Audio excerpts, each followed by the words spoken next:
Olá, queridos! Tudo bem com vocês? Que a paz do Senhor Jesus esteja com todos. Para mim é um prazer estar mais uma vez juntos para compartilhar um pouco daquilo que temos aprendido sobre a palavra de Deus, para darmos continuidade ao assunto dessa lição do terceiro trimestre de 2020, que tem sido muito proveitosa, que nos fala acerca dos princípios divinos em tempos de crise. E dessa feita estamos nos reunindo para falar da lição de número 7, dentro desse contexto, que tem por título O povo de Deus deve separar-se do mal. Para você que quer ter acesso à lição, é só ir no link da descrição desse vídeo. Lá você vai estar sendo direcionado para o site, onde você vai encontrar a lição por completo. De antemão, eu quero pedir a você que ainda não é inscrito no canal que se inscreva, ative o sininho das notificações, deixe seus comentários, deixe seu like ou dislike e compartilhe com o maior número de pessoas para que esse canal possa ser cada vez mais divulgado e a palavra do Senhor difundida através dos estudos que nós estamos realizando através dessa ferramenta. É um prazer estar com você. Vem conosco mais uma vez para compartilharmos acerca desse conteúdo para a glória do Senhor.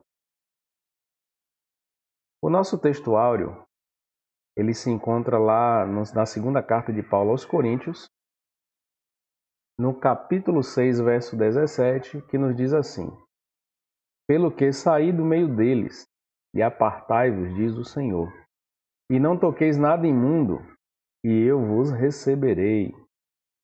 Vamos agora para a nossa verdade prática.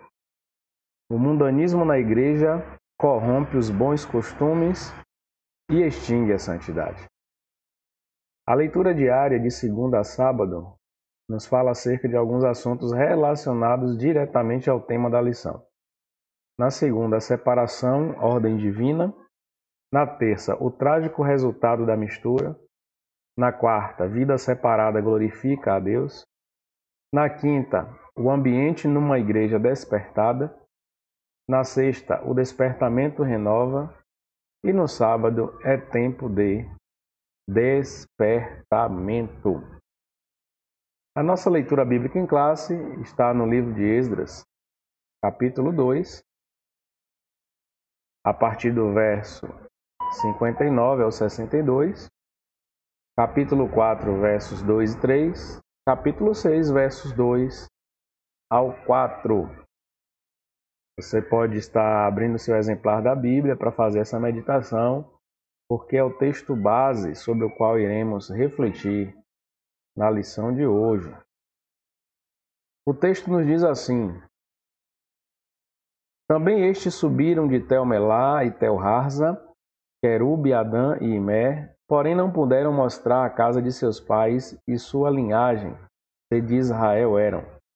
Os filhos de Delaías, os filhos de Tobias, os filhos de Necoda, 652, e dos filhos dos sacerdotes, os filhos de Abaías, os filhos de Cós, os filhos de Barzilai, que tomou mulher das filhas de Barzilai, o gileadita, e que foi chamado do seu nome. Estes buscaram o seu registro entre os que estavam registrados nas genealogias, mas não se acharam nelas, pelo que por imundos foram rejeitados do sacerdócio. Capítulo 4, continuando essa leitura. Chegaram-se a Zorobabel e aos chefes dos pais e disseram-lhes: Deixai-nos edificar convosco, porque como vós buscaremos a vosso Deus, como também já lhe sacrificamos desde os dias de Esar-Adom, rei da Assíria, que nos mandou vir para cá, ou para aqui. Porém Zorobabel e Jesua e os outros chefes dos pais de Israel lhe disseram: Não convém que vós e nós edifiquemos casa ao nosso Deus, mas nós sós a edificaremos ao Senhor, Deus de Israel, como nos ordenou o rei Ciro, rei da Pérsia. Capítulo 6. E em Acmetá, no palácio que está na província da Média, se achou um rolo, e nele estava escrito um memorial que dizia assim: No ano 1º de Ciro, o rei Ciro deu esta ordem, com respeito à casa de Deus em Jerusalém. Essa casa se edificará para lugar em que se ofereçam sacrifícios, e seus fundamentos serão firmes, a sua altura de 60 côvados e a sua largura de 60 côvados, com três carreiras de grandes pedras e uma carreira de madeira nova, e a despesa se fará da casa do rei. Então perceba, irmãos, que é um texto muito rico e sobre ele iremos nos debruçar. A partir dele trabalharemos essa lição. Os hinos sugeridos são 32, 99 e 447 da harpa cristã. Em relação ao objetivo geral, temos compreender que o relacionamento harmonioso com Deus exige a separação do pecado e do mundanismo. Em relação aos objetivos específicos, destacar que Deus não aceita a mistura do seu povo com o mundo. Entender que Deus exige plena santidade do seu povo e ressaltar que a santidade resulta em bênçãos para o povo de Deus. Então são os assuntos aí primordiais e os objetivos específicos que serão tratados. Na introdução, o saudoso autor Eurico Bernstein, pastor que desenvolveu um trabalho tremendo no Brasil, ele traz: iremos estudar os preparativos que os judeus fizeram para pôr os alicerces da nova forma de vida que eles iniciaram em Jerusalém depois dos anos de cativeiro em Babilônia. Ali eles viveram espalhados pelo vasto território daquele reino e agora iriam viver uma vida comunitária conforme os ritos da lei. Então veja que interessante. Vamos ver o que nos diz o tópico de número 1. Somente os judeus retornariam a Judá. Qual o foco específico? O que está sendo tratado aqui e sobre o qual iremos refletir. Para uma pessoa ser considerada apta a fazer parte do grupo que iria transferir-se para Jerusalém, exigia-se que desse prova da sua linhagem e provasse ser realmente um israelita. Olha que coisa interessante. Se nós trouxermos algum tipo de comentário desse em âmbito público, as pessoas podem até alegar, dizendo que nós estamos sendo preconceituosos ou xenófobos, né? Tentando privilegiar apenas uma raça, tentando excluir as demais. Mas nesse contexto estava muito claro o desejo, a vontade de Deus em fazer com que o seu povo fosse único, em fazer com que o seu povo respeitasse os preceitos que haviam estabelecidos desde a lei de Moisés, porque era um povo escolhido, um povo separado, um povo em que o próprio Deus apontou para que fosse o povo protagonista da promessa. Uma promessa que se findaria em si mesmo, não. Uma promessa que através dele seria abrangente para todos os demais. Haja visto que o próprio Deus disse para Abraão: em ti serão benditas todas as famílias da terra. Ou seja, Deus escolhe Abraão, forma a nação de Israel posteriormente, para que a partir de então essa nação pudesse expandir a bênção de Deus para as outras. Então era um processo gradativo. E para isso o povo teria que ser exclusivo. Para isso o povo deveria estar separado. Para isso a linhagem tinha que ser guardada. Porque tinha que se referir a pessoas que eram provenientes daquela descendência e que serviam a um único Deus, o Deus verdadeiro, que atendia e que expôs as práticas necessárias ao povo através da lei e deu a Moisés. Então, judeus nascidos de casamentos mistos, judeus que se misturaram com os outros povos, não estavam aptos para realizar aquela obra. O texto não diz que eles deixariam de ser judeus, mas o texto mostra que eles não estavam aptos para esse projeto, que era um projeto de reconstrução, um projeto de restauração. Já abordamos em algumas lições anteriores que esse retorno a Jerusalém foi efetivado em 3 etapas. Para que fosse reconstruída a cidade, para que fosse reconstruído o templo, para que fosse reconstruídos os muros, E em todas essas etapas houve um projeto específico, um direcionamento específico, que era de restaurar não só o povo como comunidade, restaurar não só o âmbito político e econômico daquele reinado, mas restaurar também e principalmente o aspecto espiritual da adoração ao verdadeiro Deus. Por isso, esse pontapé inicial de reestruturação teria que ser realizado com os judeus que não se misturaram com os outros povos. A história de Israel registrava uma amarga experiência nesse sentido, em relação à mistura. Quando os israelitas, libertados pela mão do Senhor, se preparavam para ir a Canaã, um grande povo de mistura não israelita queria acompanhá-los. Foi exatamente essa gente que, durante o trajeto pelo deserto, foi fonte inspiradora de murmuração. Então, quando Moisés, usado por Deus, tira o povo de Israel do Egito, o que acontecia ali? Um povo que tinha vivido muitos anos no Egito e havia absorvido os seus costumes. E pessoas que se tornaram mistas com os próprios judeus e participaram daquele exílio. Mas o que aconteceu no futuro? Essas mesmas pessoas foram as mesmas que murmuraram e quiseram retornar para o Egito. Então Deus sabe o que faz. Deus sabe o porquê exigir essa separação para que Jerusalém fosse reconstruída. Em Mateus capítulo 7, verso 14, o texto é claro. A porta é estreita e apertado o caminho que leva à vida. Então, há momentos em que precisamos abrir mão de determinadas coisas. Precisamos fazer sacrifícios. Precisamos renunciar a alguns aspectos que, do ponto de vista humano, parecem até normais e naturais, mas do ponto de vista de Deus, não. E temos que interpretar conforme Deus nos orienta. Então, naquele momento, só os judeus legítimos estavam aptos para retornar. Foi feita uma triagem. Isso foi estabelecido para que só aquele grupo retornasse do cativeiro para cumprir a ordem da reconstrução. Vamos continuar. Subtópico de número 2. O que é que o autor traz para nós? Os judeus não aceitaram a ajuda dos samaritanos.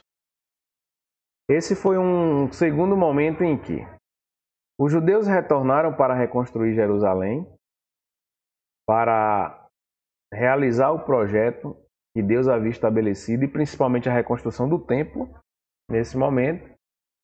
E os samaritanos que viviam ali próximos, viviam em redor, se ofereceram para ajudar na reconstrução. Aí nós podemos perguntar, mas toda ajuda é bem-vinda nesses momentos. Mas especificamente nesse momento, não.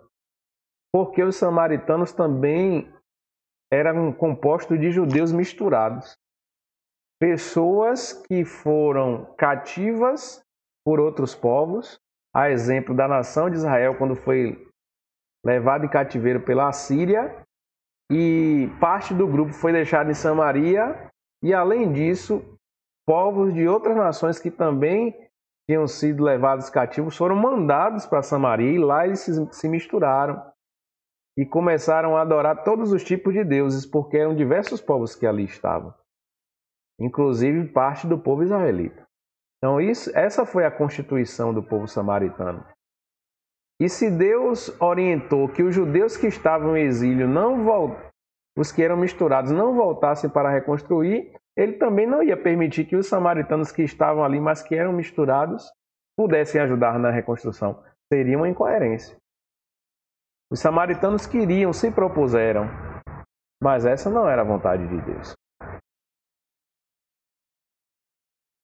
No futuro, o rei da Assíria, que havia levado os israelitas em cativeiro, até enviou um sacerdote para que pudesse ensinar a lei dos judeus, para que aquele povo pudesse entender e pudesse adorar o Deus verdadeiro e exercer os seus ofícios ritualísticos de acordo com o que a palavra estabelecia. Mas o que aconteceu? Aquele povo aceitou o ensino do sacerdote que foi enviado, mas não abriu mão também dos outros hábitos, dos outros costumes e da idolatria que eles tinham aos outros deuses. Ou seja, eles viviam no aprendizado e na adoração do Deus verdadeiro, mas ao mesmo tempo na adoração de todos os deuses pagãos que faziam parte da sua cultura. Então, se nós trouxermos para a nossa realidade, se refere ao modus vivendi de muitas pessoas hoje, que dizem que todos os caminhos levam a Deus e adoram todos os tipos de deuses que surgem e professam todas as religiões que se apresentam, mas não se dedicam a adorar exclusivamente ao Deus da Bíblia Sagrada, ao Jeová, o Senhor dos Exércitos, o único Deus, em quem não há mistura. Então esses eram samaritanos que se ofereceram para ajudar, mas não era a vontade de Deus que isso acontecesse, e por isso essa ajuda não foi aceita. E dentro desse tópico, há a subdivisão, né, de quem eram os samaritanos, como eu já falei, e dos samaritanos que ofereceram a cooperação. O que acontece? O que é que o autor coloca aqui? Quando os judeus começaram a construção do templo, os samaritanos se ofereceram para cooperar e os judeus rejeitaram. E aqui o autor coloca, né? Igualmente como na reconstrução dos muros, que foi direcionada por Neemias, aconteceu o mesmo cenário. A gente percebe lá Sanbalate e Tobias na tentativa de frustrar os planos relacionados àquela reconstrução. Então já havia ali também, como pano de fundo, uma malícia e uma tentativa de que aquela reconstrução fosse frustrada. Porque eles não queriam que Jerusalém fosse reconstruída, que o centro das atenções se voltasse para Jerusalém, que Samaria voltasse a ser renegada como uma região onde o centro das atenções não estavam voltados para ela. E muito menos o centro religioso. E aqui o autor pontua que essa atitude foi bíblica, porque a Bíblia nos recomenda se afastar daqueles que não seguem a sã doutrina, como devemos nos afastar daqueles que vivem uma vida irregular, como também daqueles que causam divisões. E aqui vários textos são referência para isso, como 1 Timóteo capítulo 6, Tito 3, 2 Pedro 3, Judas 12, Romanos 16. Então o que eu posso colocar para você nesse momento?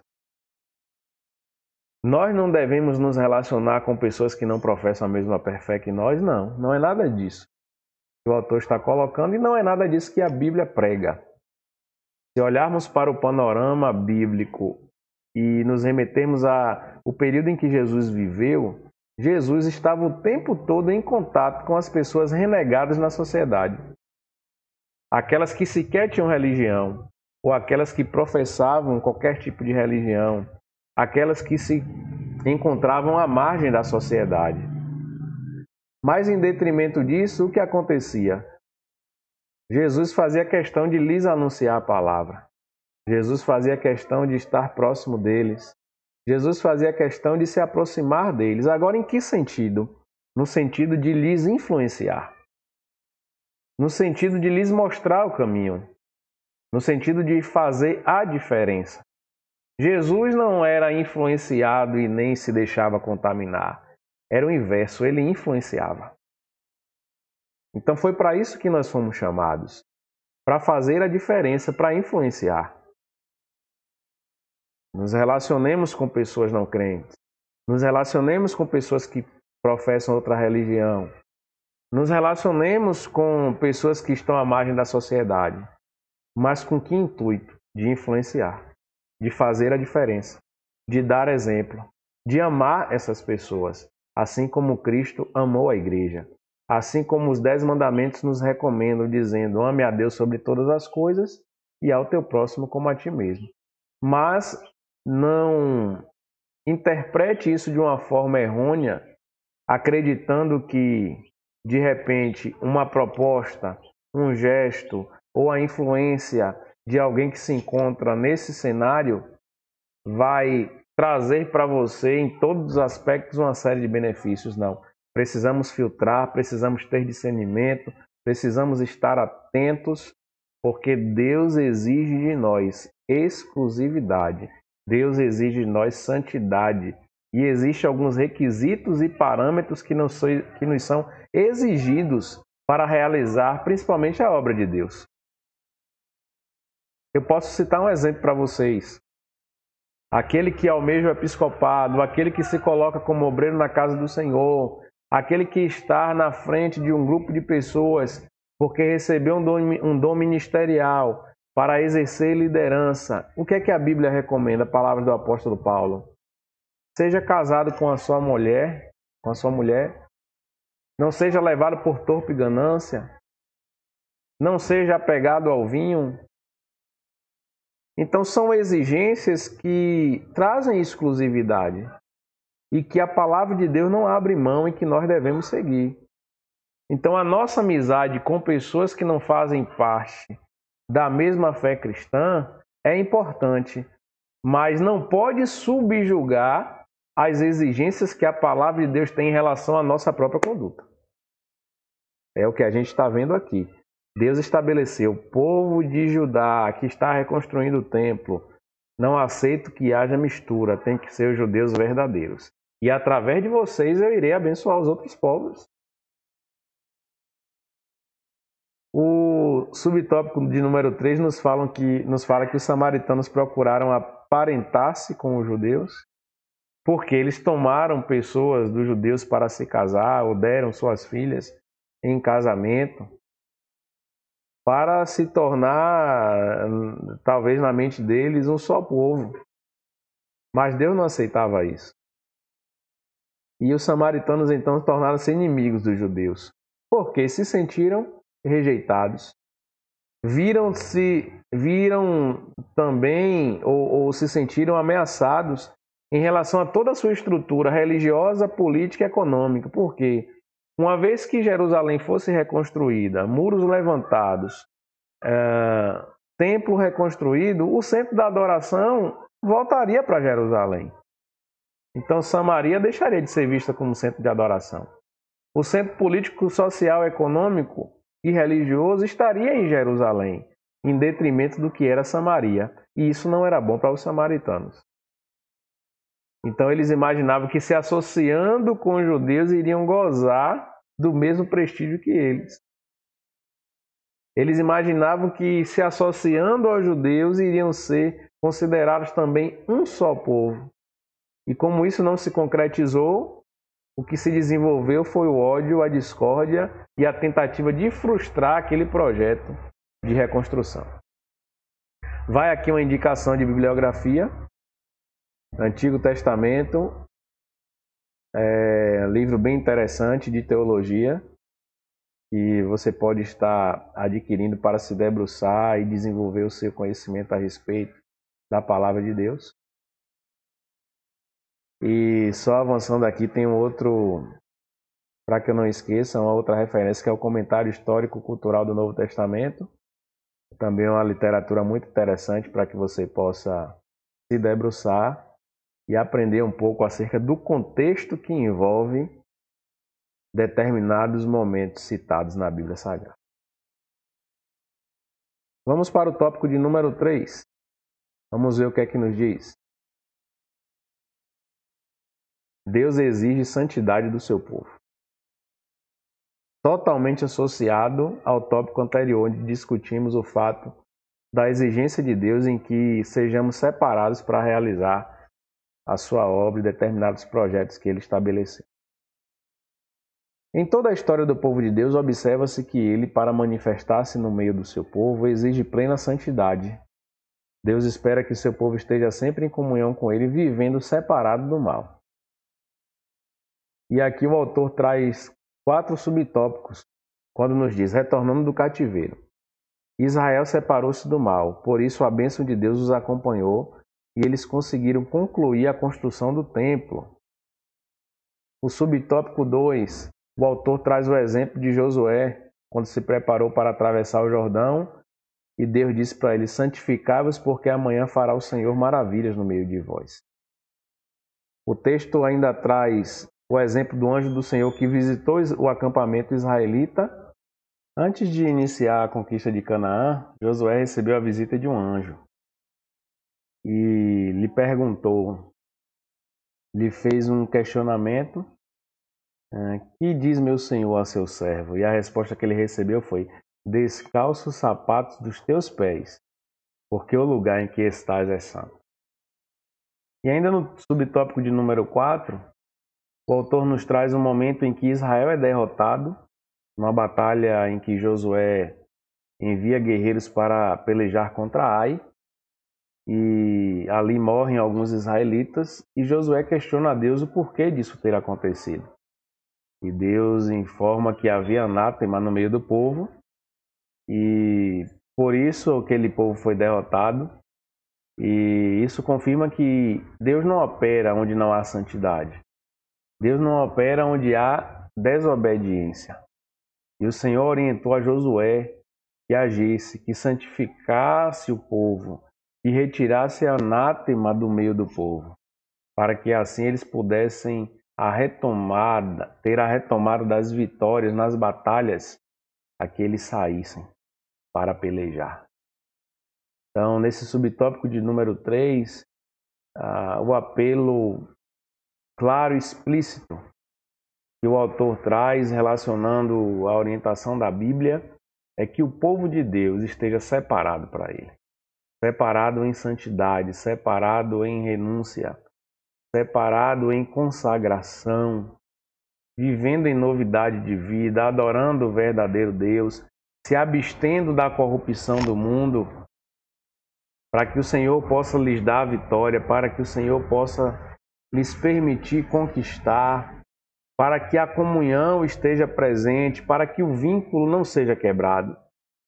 Porque Deus não se afasta do homem, mas o homem sim, quando peca, dá as costas para Deus. O profeta Isaías anuncia isso de forma muito clara quando diz: eis que as mãos do Senhor não estão encolhidas para que não possa salvar, nem os seus ouvidos impedidos para que não possa ouvir. Mas os vossos pecados fazem separação, divisão entre vós e o vosso Deus, para que não vos ouça. Então o texto é muito transparente nesse aspecto. Deus nos chama como propriedade exclusiva, particular dele, para vivermos em santidade. Deus exige santidade para o seu povo. Então isso precisa estar internalizado em nós. E precisamos, consequentemente, aplicar isso no nosso cotidiano. Josué, que foi o sucessor de Moisés, recebeu essas instruções. Antes de agir, antes de realizar, antes de executar o propósito, é necessário estar preparado em santificação, em santidade. Deus chamou a sua atenção para isso. Continuando, vamos ver o que nos diz o tópico de número 4. Devemos manter uma vida de separação do mal. Os judeus mantiveram-se separados dos samaritanos.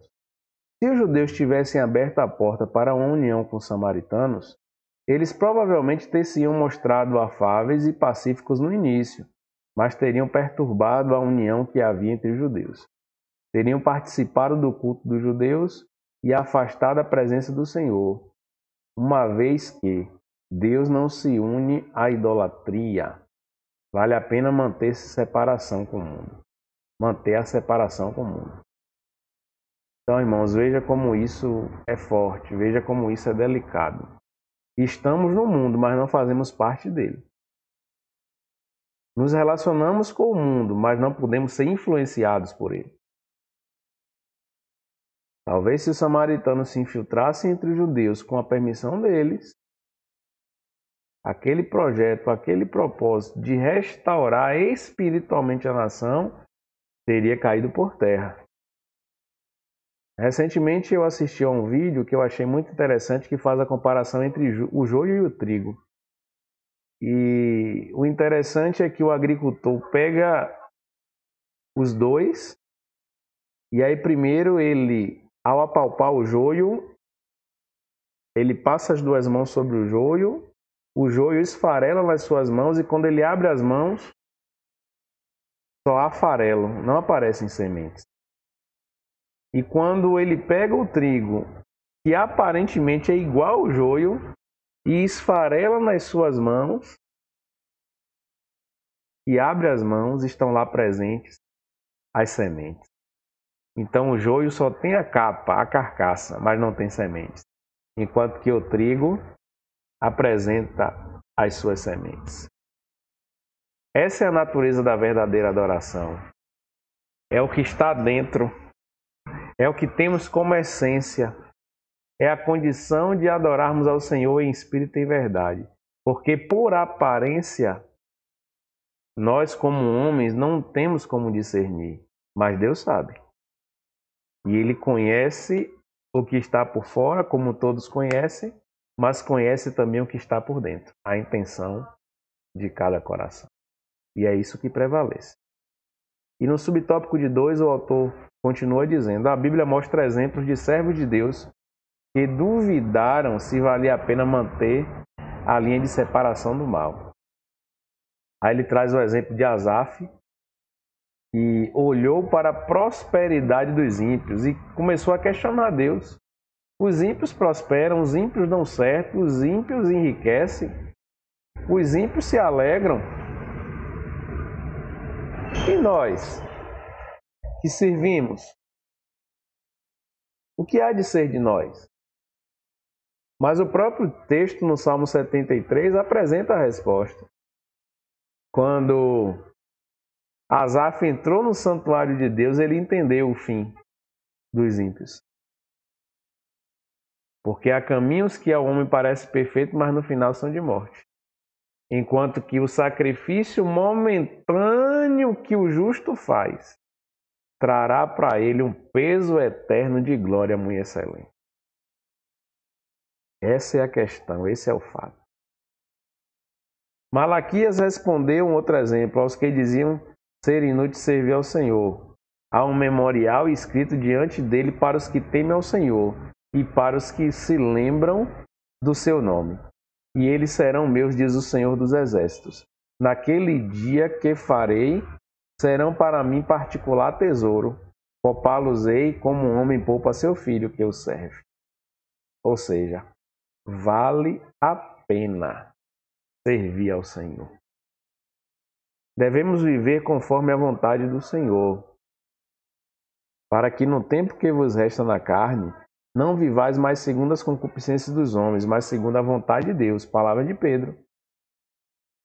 Agora Paulo em Tessalonicenses. Qual seria a vontade de Deus para conosco? Esta é a vontade de Deus, a vossa santificação. E santificação envolve o quê?